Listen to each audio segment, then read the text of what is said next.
it's the proudest day and the proudest time in the seat of a rally car, because that day and that hour and those minutes, I got the bit between my teeth. You know, I really stood up and was counted and said, this is not getting away. I remember when we pulled on our helmets and Donald says to me, what are we doing? I said, we're going for gold, Barrett. That's all we said. I can still picture that run. That was just the best run ever.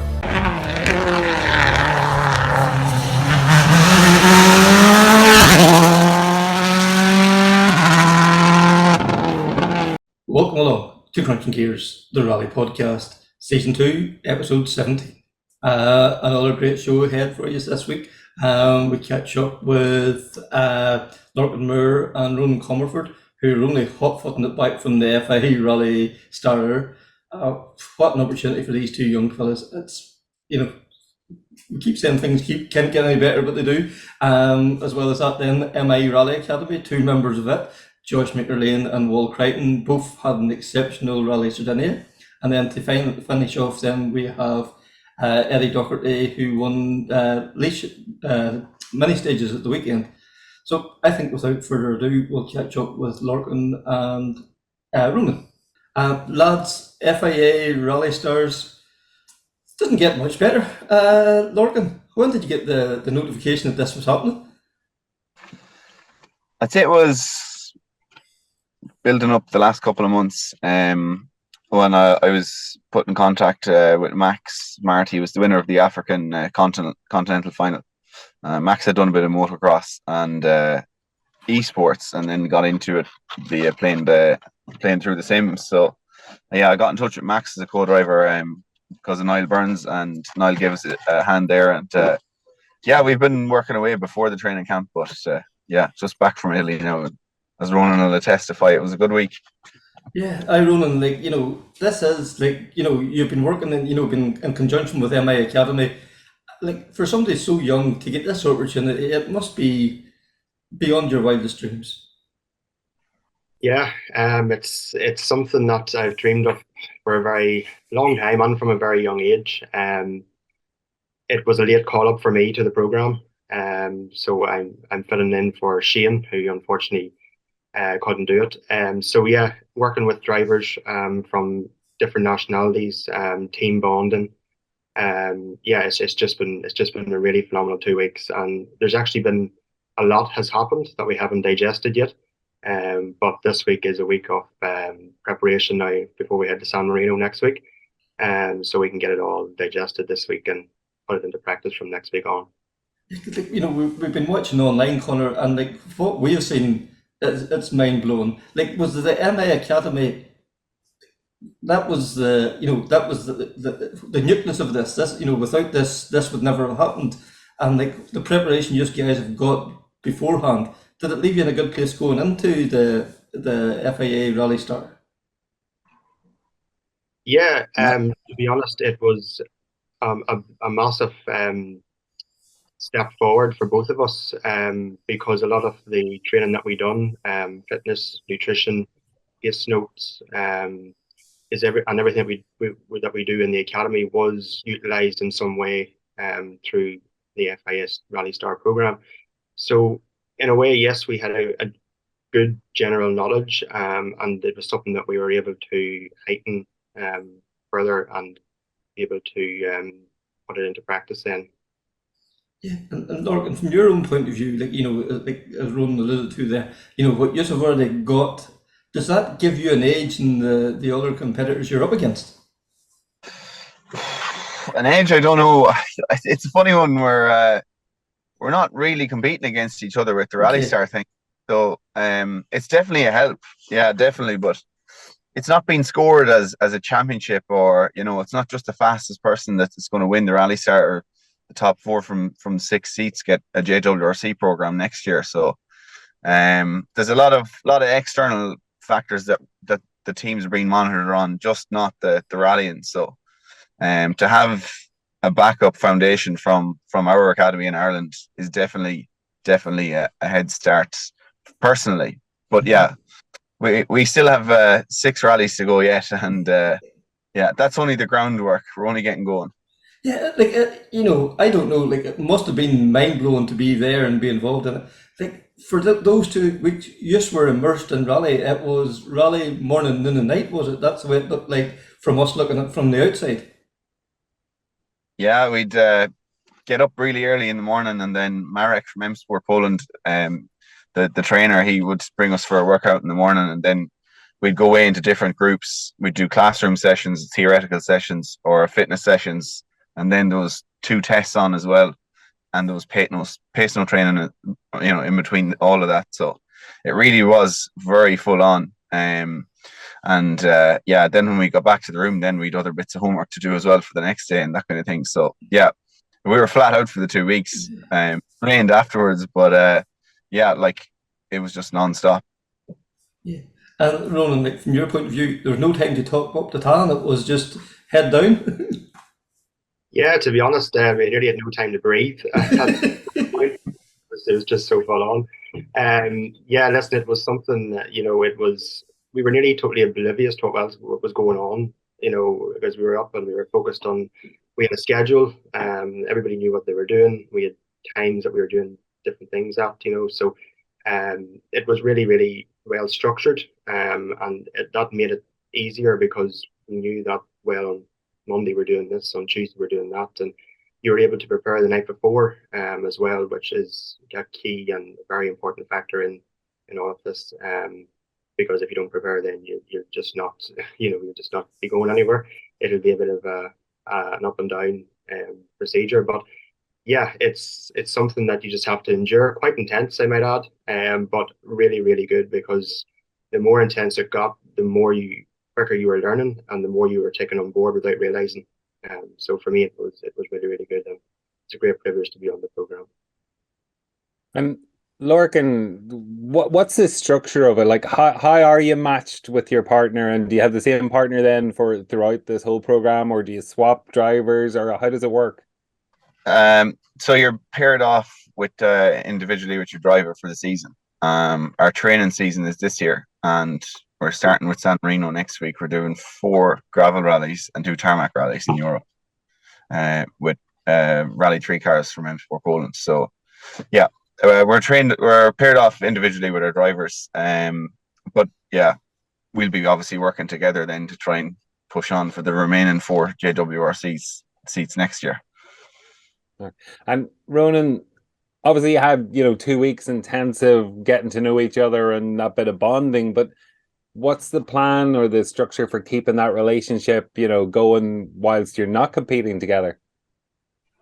Yeah, well, Abdullah, who is from Oman, who I'm paired with, has a good general knowledge of the sport overall. So for me, it's about building the relationship with him, in a sense that whenever we aren't together, we've had 2 Zoom calls already this week, both yesterday, to plan for next week. Obviously, the distance where he lives in Oman compared to Ireland is quite big, so it's very unlikely we will get any testing in a car or any private testing done together. But we can do as much as we can over Zoom, and obviously, for me, it's going to be a teaching process to get him up to speed. But I'm confident that we will, and obviously we've built a good relationship over this past 2 weeks and got to know each other a lot better. But yeah, it's just going to be one of them things that you're just going to have to evolve. And we're as well with Max. Max is actually staying with me this week in Ireland, so between the week between the two events. So we're flying from Dublin next Tuesday to San Marino. So like that too. Yeah, there's obviously a lot of work to do in a professional job, but it's also important to get to know the person you're working with. So yeah, we've been getting on very well, and looking forward to the rest of the season. Yeah, like yourself. Sorry, just to cut that. Just yourself and Mike seem to get on really well. There's there was the stage end interviews, and there's a definite chemistry there. There's a natural rapport between you already. Yeah, it definitely helps, because you spend a lot of time with drivers and vice versa. So I think they often say it's like your second girlfriend. Yeah, but like myself and Max are fairly well matched with age as well. I'm 25 and he's 20. So like normally if I'm co-driving for other people, I'm generally a good bit younger than them. Now it's the opposite. I'm the old one. So yeah, it's interesting. It's interesting, but it's fun. It's a totally different challenge working with somebody that hasn't rallied before, but if their head's in the right place and you can form good habits from the start. And Lorcan, obviously you're bringing experience to the partnership. So from your perspective, will there be a bit of mentoring and a bit of coaching of Max, in the from the competition side? Yeah, definitely. And it's something that Max takes on board really well. Even getting a pace zone system together, getting stuff that individually works for him, because it's a subjective art and everybody is different in what they do. But yeah, to be able to draw from mistakes that I've made or I've made with other people that I've worked with can fast track his learning. That's what we've been trying to do, and we'll keep trying to do it. And Ronan, from the fitness and the diet side of things and stuff, so is there regular check-ins with the organizers, or what way does that work for you guys? Yeah, so the fitness is actually carried out by a guy, Sean Phillips, and he is a lecturer in sport in the University of Edinburgh. And he works with two guys, Brian and James. James being a co-driver many years ago, but he's obviously retired now and focused on fitness and nutrition more so. But the company, well, it is a company, but it's called ESP, and basically they are a high performance team, building company. So basically what they do is we've already received emails up from them already, and they want digestive report of what we found good, what we found bad, ways to improve. And yeah, as I say, it's very like the academy, because we have constant check-ins with Daniel and Gemma from our nutritionists in the academy. So nothing there has really changed. It's just more so it's going to be not a higher level, but check in more regular, because they have quite a bit for us lined up, so we have to be on it from the word go. And you've talked about there's 4 events coming up. Are they going to be like gravel and tarmac? Is that ERC rounds, or is it a mixture of just national rounds, or is it going to be about everything? Yeah, so we start off next week with San Marino. It's on gravel, and then we have round 2 and 3 is on tar, and then the last round is on gravel again. So we have a mixture of tar and gravel. Next week's event's only 75k overall, so it's quite short, just a nice sort of event to bed us in and get used to the Rally 3 and stuff. And then we move into 130, 150k events, so it'll be not a massive jump, but with enough preparation and hard work, it'll work out.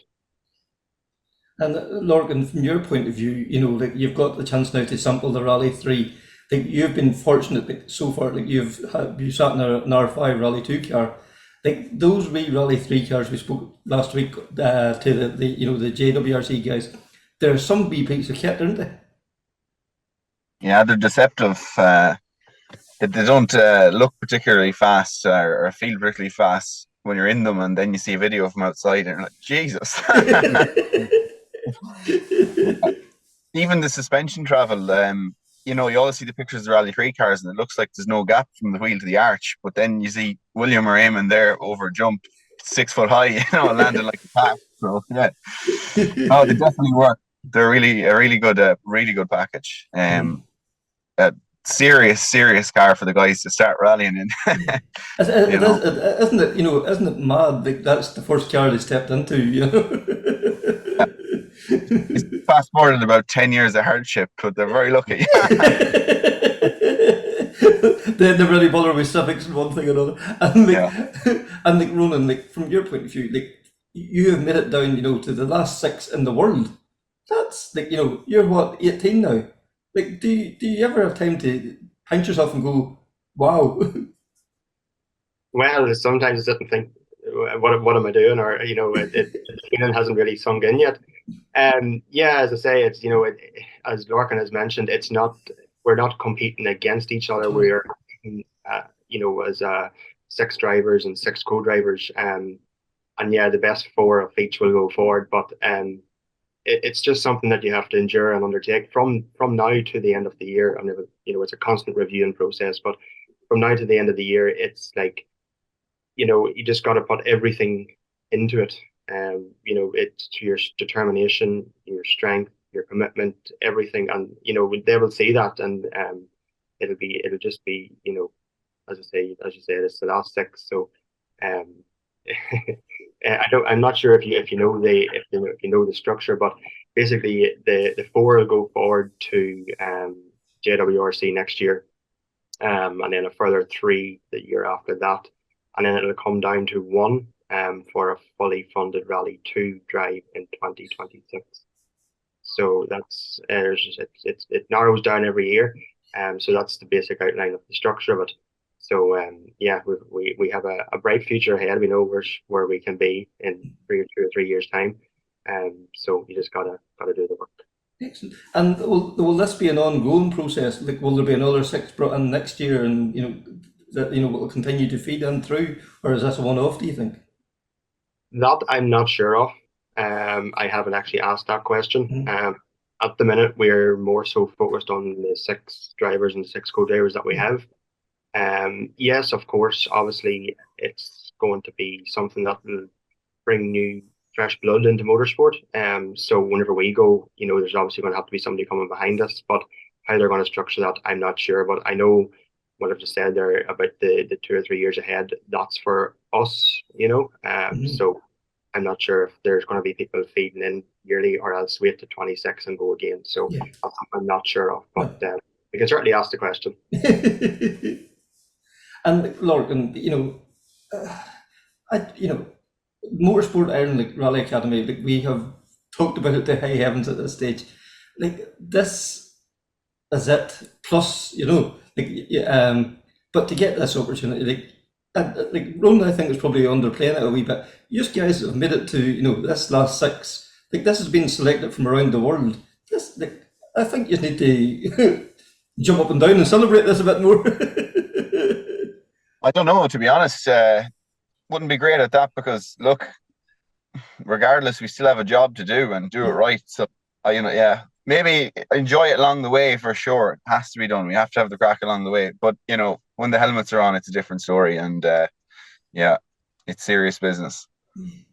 And you talked about your driver getting paired up. That's your driver for this year anyway, and then could that change, or is that the way it's going to be?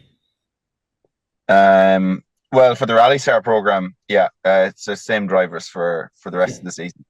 And hopefully myself and Ronan will obviously be doing other co-driving in between as well, different drivers that we have. Well, but I'm Max for the season, and Ronan's with Abdullah. Yeah. And Connor, do you want to jump back in again there?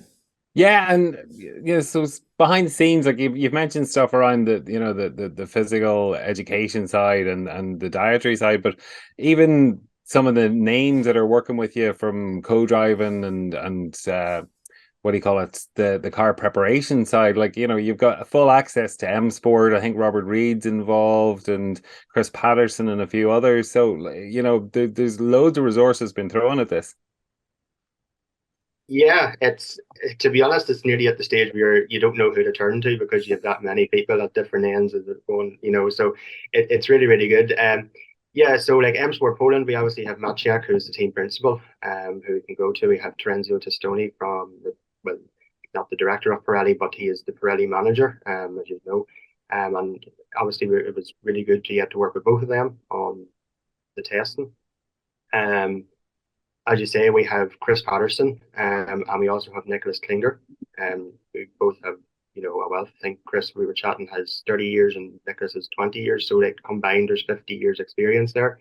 And they have been in nearly every continent or every corner of the world, you could say. So, there's a huge array of knowledge for us as co-drivers as well. And obviously, we learn best working together. So, it's not just myself and Lorcan, it's the other 4 co-drivers that's, joining the program as well. And together, I might know something that they mightn't know, and they might know something that I don't know. So it's, we're probably exchanging information more so than we actually think or see, and that way creating a bit more structure to it. But yeah, it's, as you say, Robert Reid and all the background of the FIA. We have Jerome there, who is the project manager. We have Brian, who's his assistant in the project. Yeah, we have Andrew Waitley there, and we have Richard Rogers, who's like the media delegate who we work with there in Sardinia over the week, and different people. And yeah, like Linda Hervenan does our media. She's in charge of our media, and there's another guy. I can't remember his name just off the top of my head, but he's from Autosport on motorsport.com. So yeah, there's plenty of Tom Howard.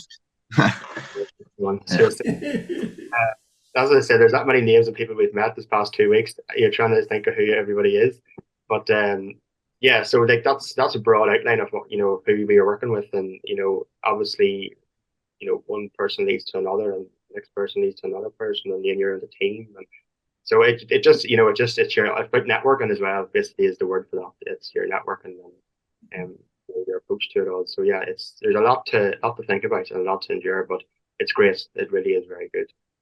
It's a bit bananas as well, because like it's not that long ago we were watching like Richard Burns and Robert Reid on Moki Pair in the 206, and now he's asking you what the story is. Like, as a pinch yourself moment, there's Robert Reid, like a world champion, Chris Patterson, who was doing WRC last year. Like this, for young guys like yourselves, it has to be, how did this happen? It's class, and they're so approachable as well. Like from people that you thought are legends and that, and it's just, they just want to help. They just want to pass on what they can. It's really, really cool. Yeah, and like with that, Lorcan, no matter what the outcome of the competition for yourselves, like to have that support network, to make those connections, the people you can lift the phone to, the wealth of experience, no matter what happens out of this, your own career journey in rallying can only, grow, fantastically from this. Exactly, Connor. Yeah, exactly. Regardless of how it goes, we just need to put our best foot forward and take the most out of it as we can. It's a unique program, and just we're really glad to be part of it. And Ronan, like, to wrap things up, I suppose the same question to yourself. Like, that's like worst case scenario, the network, the contacts you're going to take from this is going to be out of this world. For sure. It couldn't have all happened without the support of Motorsport Ireland and the background team of the Academy. There's been so many people who've been working on this for a long time. And we were chatting briefly and different things. So our names have been in the hats for quite a while, and we have only found out, obviously, well, for me it was quite late, but for Lorcan it was a wee bit earlier. But it's something that we're very grateful for. And to be given these opportunities it's just mind blowing. And as I said, the feeling hasn't sunk in yet. And I was actually saying to Maciek last week, I was saying, going to WRCs was like a holiday and a novelty, but now it just seems like if you miss one, you're like going, for God's sake, and you're going to them now. It doesn't feel as if if it's a privilege, if you know what I mean. It just feels like you're just going to another rally, like being at home here in Ireland. So it's been really, really good, and as I say, the support network, everything, can't fault it at all, and just very happy that we're here. We're going to work very hard to get us up the ladder a bit. And then the final word then to Lorcan. Lorcan, this opportunity, you're going to grab it with both hands and make it work the best you can. Full attack, Kevin. Great to hear from the two lads, and that's only going to get better and better as the year progresses, no doubt about it. Connor, Rally Sardinia at the weekend. What can we say? It looked more like safari in places, didn't it? Oh, listen, come to sunny Sardinia. Like, my God, it was anything but. Just, yeah, as you say, it was a great preparation for Safari Rally. It really was. Although, to be honest, I think if I was to it, I'd be dreading if there's any water splashes in Kenya. Yeah, and M Sport. And M Sport, yeah, exactly. Yeah, not a good event for M Sport. Really not a good event. I don't know, like, obviously the car had improved a bit. The rear dampers, they've done a bit of work with the company, but it's still not in a happy place. No. And then, other gremlins with the car between electrical issues, water pump again, and then Lube, another set of issues we're not quite clear on, but obviously enough for them to pull the car completely and not even Yeah, focus. that was a bit of a strange move. Yeah, Yeah. And then for Mo as well, leading the Oh, and again my into the heart final broke. stage. I know it's just how incredibly unlucky. Leading the WRC2.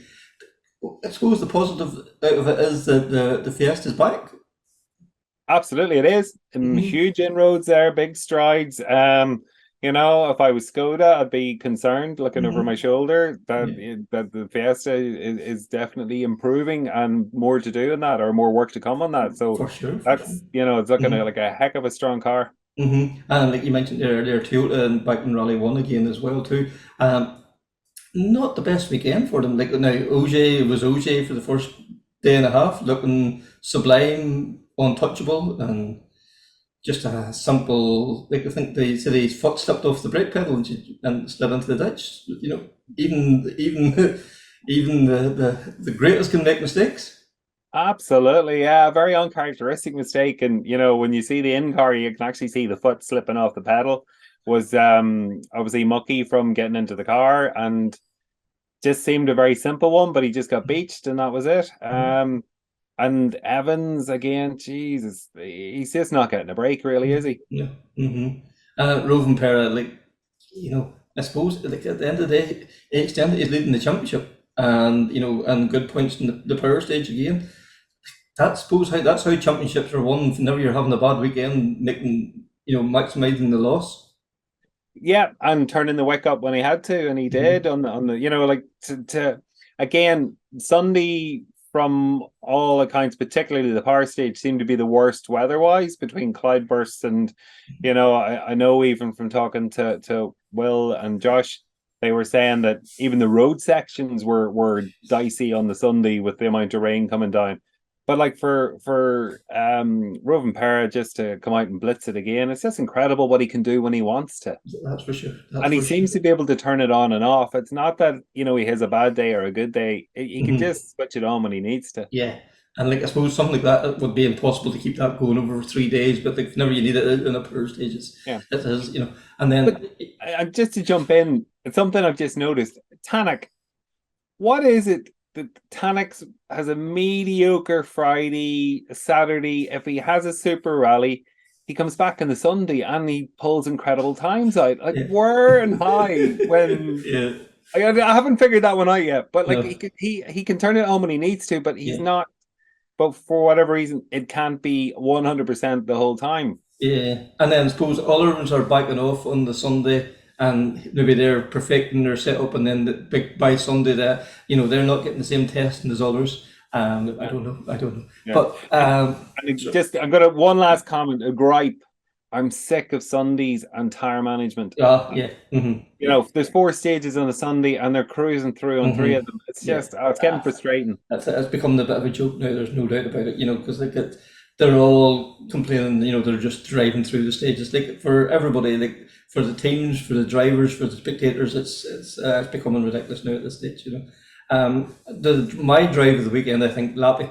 I'm a huge Lappy fan anyway, but like I just think, for him to be putting the pressure on O'Shea for Friday and Saturday, showing what he's made of, superb, and played the team game. As soon as O'Shea was out, he knew he was only ever going to be allowed to finish second.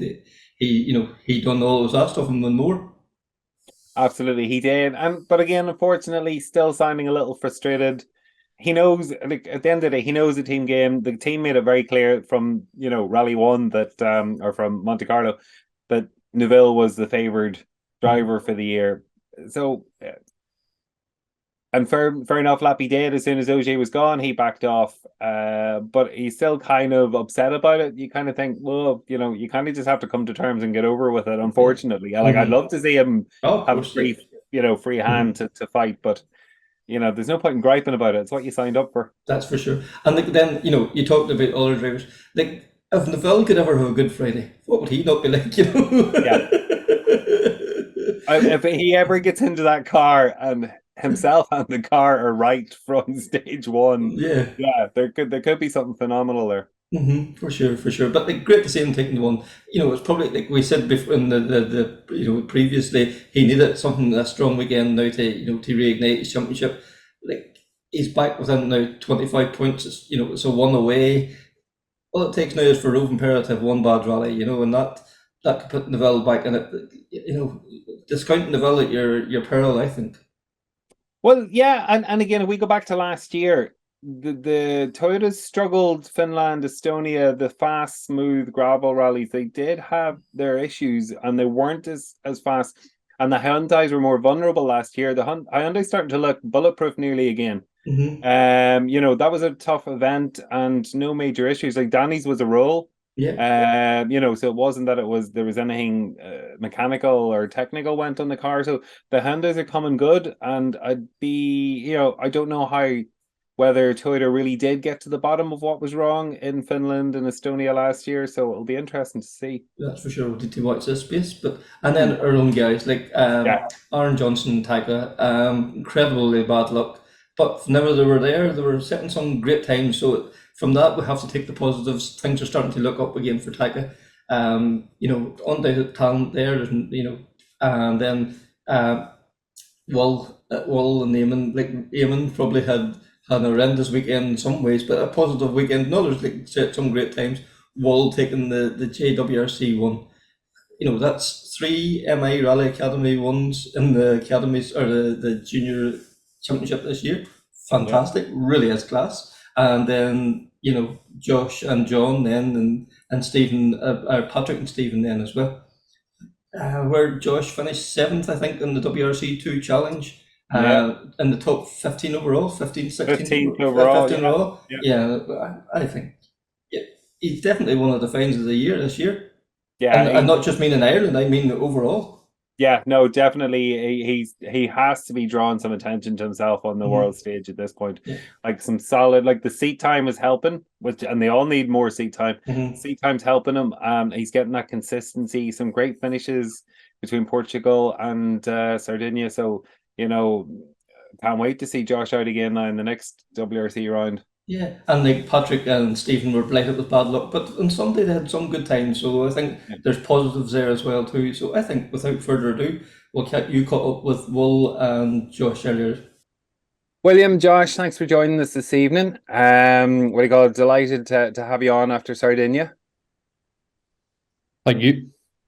Thanks for having us on. No problem. Very welcome. So, sunny Sardinia, not. It really did seem to have everything thrown at you. I know in previous years it was always the concern was the amount of heat and the dust and the rocks, but it seemed like a completely different event. I don't know. Is that how you find it, Josh? Yeah, you could say that. It was quite different from last year. Even the stages was quite different from last year. I think we had like 40 kilometers of pace notes from last year's rally to this year. So we always knew the weather was going to be different, I think, going into it, but I don't think anyone expected what came at us, and it was a proper challenge. And William, how did you find it? Was it what you were expecting, or would take you by surprise?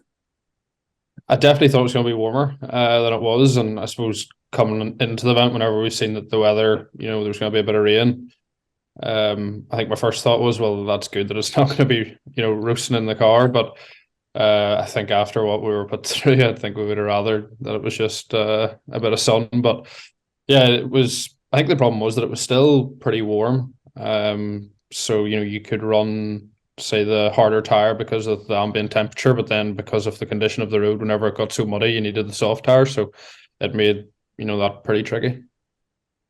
And then Josh as well, what do you call it? You're obviously limited to the amount of tires that you have for the weekend. How was that tire management? How difficult or how much harder was it? I think William was similar. We had 12 softs out of 26 tires. So yeah, trying to manage them throughout the full rally was what you're aiming for. I think every tire suggestion from Pirelli was soft, but if you had it done that there, you'd need about 26 softs. So Yeah, in the first loop, I think, we were in 3 and 3, so 3 softs, 3 hards, and this is the sort of thing that you have to look at from the start of the rally and through recce to see where you can actually use your hard tires, because ultimately the soft is for performance, but you have to try find some sort of balance to get the hards to work somewhere. So yeah, we used the hards on the 50-kilometer stage. Still, a soft tire would have been better, but at least we got some use out of them.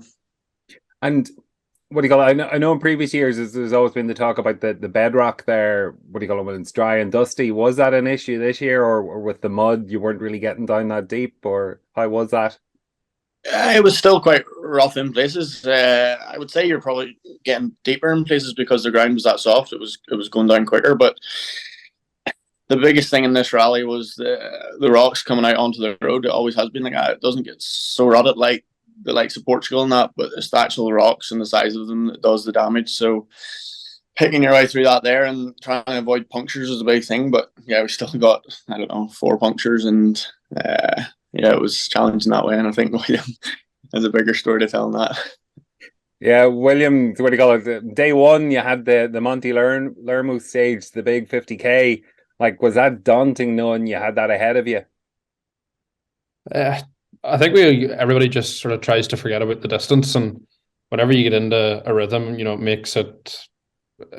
Whilst the stage goes on for a long time, it maybe doesn't feel it in the car if you get into a good rhythm. But if you're not into a good rhythm, then it just feels like the longest stage in the world. But we on the first pass of it, we got 1 puncture about halfway through, so we had to stop and change a wheel. And then we actually noticed that it took quite a while for someone to pass us. So you're sort of thinking, well, maybe these guys had problems as well. And then we got about 2K up the road, and then we passed the car that did pass us when we were stopped. So yeah, everybody had their own issues. And then in the second pass of the stage, we had 2 flat wheels. So we had to change both of those. So yeah, it was a long stage, and took a lot of energy. So then whenever you had to change 1 or 2 wheels in the middle of it, it was pretty difficult. But as I say, everybody had issues of their own, and I think it came down to trying to have a slick tire change, and you could actually probably gain a bit of time there if because I think in one of the passes nearly all the juniors had to stop to change a wheel. So it sort of came down to who was quickest before and after the change the wheel, and who could do a quick wheel change. So it was definitely hard work. Now it was a hard Friday. And when you have that situation where you have 2 punctures on the same loop, and you've used both your spares, do you have to back off? Can you afford to back off? How do you manage getting to the basically the end of the day? I suppose we were maybe lucky in a way that the stage that we got both our punctures on, it was the last stage of the loop. So we had to be careful for the remainder of the stage that we had. And yeah, after that, it was just a matter of getting back to service, but it was still quite a long road section. So yeah, we definitely couldn't afford to get another puncture in that stage before we got back to service. So yeah, we were talking about that in the car, that we just needed to be careful and get to the end. So yeah, it would have been harder if we had stages after that. And I think Josh was in that situation the next day. So yeah, that's when it gets really tricky. And Josh, with that, yeah, like obviously there was no let up in the weather the whole weekend. So basically, when you got into Saturday, how did the Saturday go for you?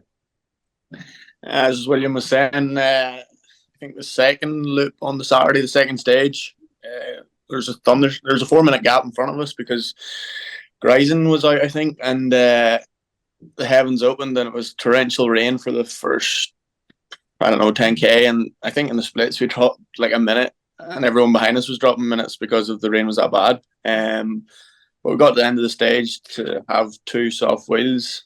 But on the first stage of the loop, we debeat a tire, but there was still air in it, so we had 2 punctures and a debeat tire, so we had 3 good tires, and for the 2 stages left in the loop, so we had to put the debeat tire back on, and basically just drive through the 2 next stages, because if we didn't, we were out of the rally and we had to go into Super Rally. So these are the things you're faced with, and people might see the times and say, what's wrong here? But it's literally do that or you're out. So yeah, it's quite a hard thing to do to try and manage, but needs must in them sort of situations.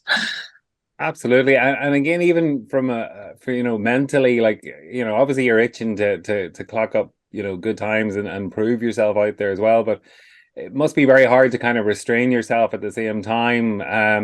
Does John come into play with that as well during the stage? Would he be managing you as well?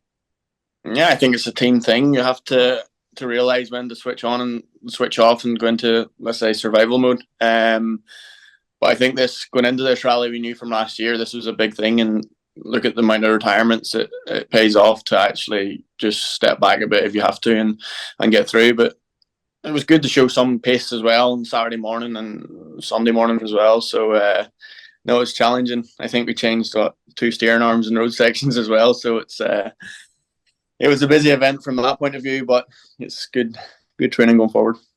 And we saw the water splashes have an effect, particularly in the Rally 1 cars. Did that impact in the WRC2s at all, Josh? Yeah, it was actually quite a big thing. On Friday, the first stage after service, it was cancelled, but we drove through it, and there was 3 cars stopped at the water splash, just driving through it with water damage. So yeah, it's one of them things. I think the faster you go through it, maybe it's the better, because obviously the water's not coming back against you, which does the damage, I think. So yeah, water splashes were a big thing. You wouldn't have thought going to Sardinia and the heat there that water splashes would be doing the damage throughout the rally. But yeah, they were a big thing, as the big talking point in Rally 1 as well. And William, for the JWRCs, you had the new Evolution Fiestas, but I suppose with the weather and the tire management and everything else, did you actually get a chance to really get to grips with the new Fiestas, or is that still to be explored? Everybody seemed to have issues, in the JWRC class. So did anybody really get a feel for what the new Evolution's like on the Fiesta? Yeah, I think like the first proper stage on Friday morning was a lot of jumps, a lot of high speed compressions. So yeah, I think that's where the biggest development has been on the car with the dampers. So that was, a stage that you could really benefit from it. But of course, all the drivers are in the same car, so everybody has got the same upgrades. But it makes the car a lot nicer and faster to drive. You can commit, a lot more to those type of stages. So yeah, it was good. But yeah, a lot of the rally, you weren't driving flat out. You were having to try to predict what maybe around the corner. So yeah, I'm looking forward to getting to Estonia, fast rally, and really, getting back to proper rallying where you can, just go flat out whenever you need to, and not be worried about, other things that you had to worry about in Sardinia. So, but yeah, it was, it's difficult whenever you see the P1 guys are struggling. Then you really know that the likes of the WRC2 and junior cars are, it's going to be a big challenge whenever those guys are facing a lot of issues. And William, did you change your strategy throughout the rally? Obviously, when you saw that your main competition were also having difficulty, so did that change your approach for the second leg on Saturday, or even for Sunday? Where obviously in your class it's about the stage wins because you get the extra points, but is there more? Do you put more about preserving and getting to the end over getting stage points? Yeah, that was from the start of the rally. Our strategy really was just to, survive. And yeah, we saw that, other guys were going faster from the start of the event on Friday, but we knew that it wouldn't last. But to be honest, even with a strategy where you're trying to go definitely not slow, you're trying to go fast where it's safe to, and then, try to stay out of trouble in the bad places, that even that, didn't really always work. We still got 4 punctures throughout the rally, but I think after Saturday night, when we had quite a good lead going into Sunday, then we could really, just be careful and try to tick off the 4 stages on Sunday. But yeah, with the stage win points, it's difficult because if your championship rival gets all of those points, it quickly narrows the the gap that you get from winning the rally. But to be honest, whenever we put in so much work and such a tough event for everybody to get to that stage on Saturday night, that we were willing just to forfeit the stage win points. Not that I'm saying that we could have went out and got them, because the guys were going hard on Sunday for those stage wins. So, but yeah, we just wanted to get through. And Josh, like, conditions were tricky, as we've mentioned, throughout the whole rally, and Sunday seemed, from watching it on the WRC Plus, seemed treacherous, and I suppose that was proven with Adrian Formo going off on the power stage. How did you balance, like you got 7th overall in WRC2 Challengers, but how did you balance that last day between saving the tires and having a strategy to get to the end, but also to go or to fight for a strong position? Yeah, Sunday was probably the more straightforward day going into it than the previous 2 days. The kilometers were not big. But again, tires was a big thing, with no one really had many softs left at that point. We had 2 softs crossed with 2 very worn tires. So yeah, it was tricky from that point of view. But the first 3 stages were quite dry. It was really the last stages we've seen in WRC Plus for Mo going off and people having big moments was tricky. And I think we got 2 kilometers into it and there was red flag for us. So I think they waited to let the Rally 1 cars through, and then for the TV coverage, and to do it on safety reasons, because it was getting quite tricky from a driving point of view. And then, Josh, next outing for you, next round of the ERC in Latvia, I suppose combination of your ERC campaign, but also getting experience for Latvia, which will be around the WRC next year.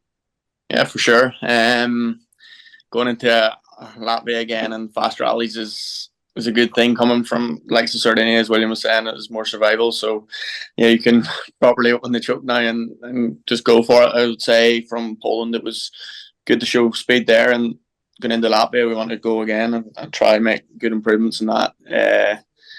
It's quite a quick turnaround from Sardinia, as the last 3 events, I think, was 4 events in the last 5 weeks or something crazy like that. So James Fulton's actually back for this one, which will be good to reunite the relationship. It's good to have him back on board. He's been a lot of help over the past few months, and see what he can bring from the table after being with the big boys.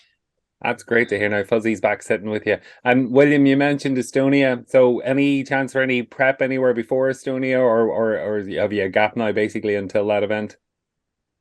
Yeah, I haven't got anything planned, but if that opportunity ever come up, of course, it would be nice. Yeah, like we touched upon, it's nice to get back to that sort of event where, I know it got very rutted last year, but generally, the condition of the stages is good compared to what we've come from. So yeah, I'm looking forward to it.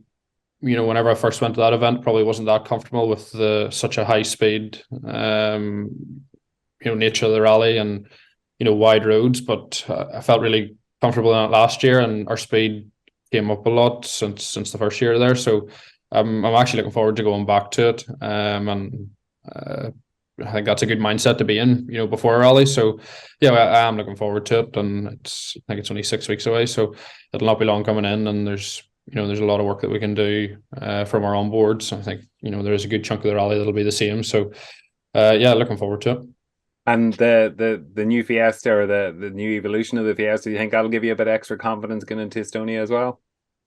Yeah, I think slightly stiffer dampers will help over the jumps. So yeah, that'll be good. And then there's a bit of an aero package on it as well, so that should work in our favor as well. So yeah, as I say, all the drivers will have it, so it'll not just be me, but I think it'll make the car faster than last year, and better to drive.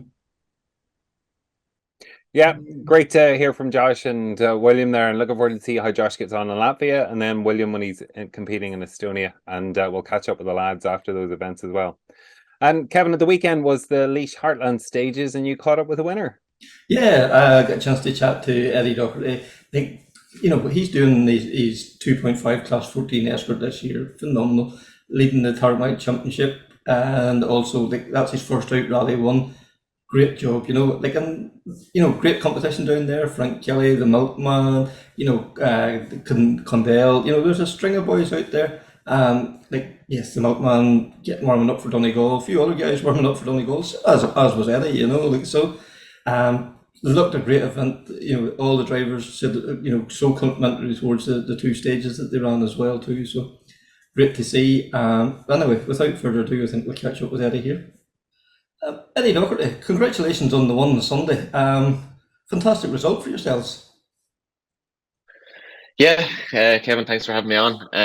Yeah, it's great. To get our first win, probably only a year in a Class 14 car, it's a great achievement for us. And no, we really enjoyed the day throughout, and with a strong field of cars and battling with Declan Gallagher as well at the same time. So yeah, really happy with it. You know, like, you have served your apprenticeship. You know, you started off in like a Corsa, wasn't it? And then you worked your way up. You know, 1600 Escort, gradually up into the 2.5. Like, so, you know, rallying, you know, it's all about getting the seat time, serving your apprenticeship, and then whenever you got the opportunity like Sunday, did you feel you were ready for it? Yeah, look, I suppose looking back at it, when we had the Corsa and that at the time, we're only picking a few local events, and then COVID hit. We built a 1600 car. We done only 3 events in that, and somehow I suppose we got the mad brainwave to go 2.5 there and then. But no, at the start of the year, then our main aim was to do the Tarmac Championship and try to get as much seat time as possible. But to be honest, I didn't really think I'd be in this kind of position this early on or this close in June. Hopefully by October, November, or maybe Killarney Historics this year, we'd hope we'd be on this side of the pace. But no, happy out. Yeah, and like, you know, the 2.5, we spoke to all our drivers about it. There's no sensation like it. Like, a road car is fast, you know, you can get fast road cars, but there's nothing that hits the senses like the noise, the smell, the aggressiveness of a 2.5. Is it like, is it still a thrill to you every time you get into the car? Yeah, it definitely is, without a doubt. To be honest, even watching some of the videos from the hedges is nearly worse than being inside in the car, I think. And there was a couple of them sent on there, and the speed coming down some of the straights was absolutely reckless. But no, look, like, we still get the buzz all right every day, like we're out now, whether it's wet or dry, and I just don't think you can beat it. Yeah, and like, you know, as you say, like this year, you know, the primary objective has been the Tarmac Championship, but you know, Portlaoise at the weekend has been coming. Like, the pace has been improving all year. Do you put it down to, like, you know, doing the internationals, having like 2 days in the car? Is that all helping your progression? Yeah, it's solely down to seat time. Really, I'd put it down to like I'd say since February we've been out in the car once a month. Most of them have been 2-day rallies, and we've just kind of tipped along to up our speed, not tried to do anything too dramatic, and that was our main aim throughout the year. Was to just build it up, and hopefully eventually get there. But look, I suppose you could say Portlaoise has been a great result, but we're away to Donegal in 2 weeks' time. I don't think we'll be able to battle with the Milkmen up there. So, look, it's one kind of one step, and I'm sure there's 101 steps we still have to go. So, no, looking forward to whatever else comes for like the rest of the year as well. And like, you know, you mentioned the Tarmac Championship. You're leading the modified at the minute. Like, that's, you know, in your first, you know, proper year in the 2.5 at that level, you know, that's a fair achievement. You said you set out to do the Tarmac Championship, but was it ever the aim to be this high up at this point? No, definitely not. Without a doubt, I'll be straight up and honest. I suppose in Killarney we thought we'd be, if we could come within, say, the top 5 and thereon, we'd be happy enough, and then start building on our pace a bit more from there. To be honest, if I was happy, like with all the likes of the guys there, Gary Kiernan, Kevin Eves, Mark Alcan, was there in Galway, like, even to be, definitely didn't think to be leading it anyway. If I was in the top 3, I would have been happy, but so far so good. There's still a lot to go, and as always, drop rounds have to make their account into it as well. So yeah, and like, we'll wait and see what happens. Yeah. And like, you know, some of them names you mentioned, you know, they're some of the best drivers in the country in, you know, like, in any class. And like, to any day you're racing against them, you have to bring your A game. So like, it must help you, you know, to see what they can do. Shows you where you need to be at. Does that help you then to increase your pace? You know, does that make sense? Yeah, definitely. Yeah. No, like, like even to be like I'm kind of lucky enough with having say Kevin in the same camp with me. I get to pick what he's at and see what he's at. Like being up with these guys, like they're going to bring you along and bring you along and bring you along. That's what I find anyway, and probably the bit younger and eagerness of me then as well. I just want to be better and better of myself each time. So, but definitely even been around the same camp as these guys, they're always going to bring you up to the next level. Yeah. And they seem like a great bunch of lads. Like, we hear, about them sharing parts between stages, and the banter is like a stuff of legend. Is it nice to be part of that as well? It is definitely, without a shadow of a doubt. Like there's always banter going along. To be honest, me and Killian were only talking about it yesterday. The only kind of bad thing about Laois was that we had no one to go up to. Was probably because we're so far up the road. Like normally we're always waiting to go up to the 5 cars ahead of us or whatever else. It was a bit quiet when there was a couple of double O's there, but that was probably the worst thing about the weekend. But no, like we had a good crack. We always do, and no, as you said, if someone was in bother, we'd offer like to them, and vice versa. So no, it's very good. Mm-hmm. And then next week, we're going into the big one. Like with a name like Doherty, is there a Donegal connection there? No, there's actually not. Funny enough, there's no connection there, and probably it's our first time up there as well. So it's going to be a big learning curve for me. I don't think we'll be able to match the boys, but still, it's a long 3 days, and I suppose if you're there at the end of it, I suppose consistency is probably one of our strongest points at the moment. So if we can keep tipping away and see where we end up by Saturday, and if we have to up the pace maybe a small bit on Sunday, like we might try it, but look, we'll wait and see what happens. Yeah, I think Donegal is, it's always a habit of throwing up a nasty surprise or two on the Sunday. Like, we've seen it last year in the overall and in the modified as well. Like, it is a finisher's rally. Like, if you're there at the finish, you'll not be far away. Yeah, definitely. Without a shadow of a doubt. I suppose on Friday then as well with the new stages, it's going to make it a kind of a level playing field. Even though they're probably a bit closer to Kevin than some of us would like, but no. And then I suppose Saturday and that is going to be a big learning curve for me. I think the big critical thing for me next week is to try to get notes absolutely perfect and try to commit to them as best I can. So no, I'm looking forward to the challenge and looking forward to the buzz of it all then as well. Yeah, and like the likes of Knockalla, Fan, Atlantic Drive, those are legendary names in the sport.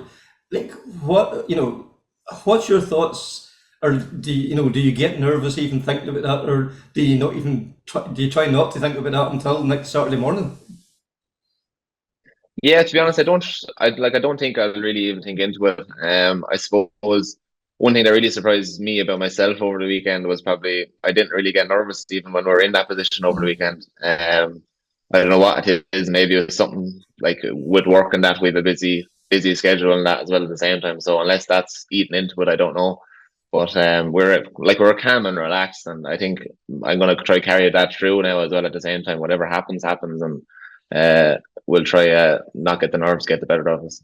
Yeah, and like that's probably a nice way to approach your rally, and like because if you're tight and tense, that's going to translate into your driving. Where if you're loose and free, that's going to translate into the steering wheel as well. Oh, definitely, like without a shadow of a doubt. And I probably learned that the hard way a couple of years ago, that I was thinking too much into it and doing this and doing that, and it just didn't work. You have to enjoy it as well, and I think that's where the modified kind of works out as well. You can have the crack, you can have like the banter, and then still enjoys like your day's sport, and then go back to work then Monday and look forward to the next one in like a couple of weeks. Yeah, and have you set yourself like a target for Donegal, or is it just suck it and see nearly at this stage? I think just suck it and see. There's a lot of quick boys, and even behind us, like there's Richard Moffat and stuff like that. Like them boys, like will be on their pace as well at the same time. So I think we'll just suck it and see. Take it day by day. It's a long 3 days, and see. Hopefully, please God, we'll be there at the end of it all, and we'll just see what happens. Yeah, and like if the weather, at the minute is just absolutely outstanding. Like if it stays like this until next weekend, the pace is going to be frantic. Oh, it will be definitely, yeah. Hopefully so. I think all of this week anyway is looking good. I think there's a few dribbles there on Saturday and Sunday this week, but normally they can't get the weather good enough for tomorrow, so we'll see what happens. We won't look too far into it. Well, Eddie, oh yeah, that's just before we wrap up. The one thing with rallying is it's a very expensive sport, and it's always great to give your sponsors a shout out. They play a vital part in getting you where you are. Yeah, they have been throughout the whole year. Like, there's some great people behind me, and it can be financially and even non-financially as well at the same time, been there supporting me and messages and stuff like that. So one big one is Bluebird here in Galway, D&G in Galway, Antec here in Waterford. There's they're kind of like the main ones, and of course Ryan Loughlin that runs the car as well. He's been a massive impact to me as well, like this year. So no, like without them people, like I definitely won't be able to do what we're doing. Aye, and as well, Killian, the man beside you too. Like he deserves a lot of recognition as well. There's two people in the car. Yeah, definitely. Killian is after doing the second event with me. So he's sitting on for Donegal and Ravens Rock as well. That's our plan. And then, of course, must mention Tom Murphy as well at the same time. Tom done Galway, West Cork, and Clarny with me as well. So, no, two great people to have, and as well two great friends to have as well, like inside in the car. So that makes it as well. Great chatting with Eddie there. So that was season 2, episode 17. Please like, share, rate, subscribe, all those things. Just keep doing it and keep doing what you're doing. So that's it until the next time. Take care, speak soon, and bye.